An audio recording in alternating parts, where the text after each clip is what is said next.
If God is a perfect judge, he cannot let you slide. Your sin must be punished. But what if I tell you, God opened a door where he is still just, but you are forgiven? In a normal court of law, if you're innocent, you won't be punished.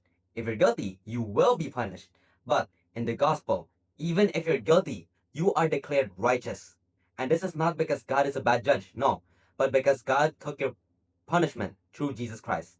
That's justification. Once saved, instantly sinless, right?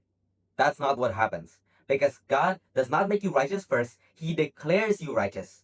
Think about a court of law. They are going to declare you guilty according to your crimes, but then they declared you innocent. Was this a mistake? No. You were saved because an innocent person stepped into your punishment, and a righteous person becomes guilty, and the guilty becomes righteous. This is how God justifies you, not by your works, but the work of Christ. If you think that the saved by faith stuff was a later addition, it's not. In fact, it has always been this way. Just look at Abraham.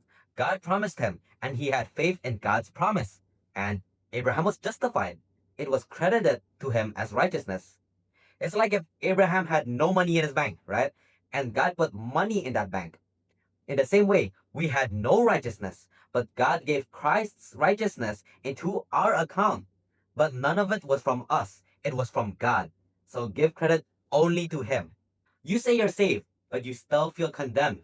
Maybe you feel like you might lose your salvation, or you're just not enough.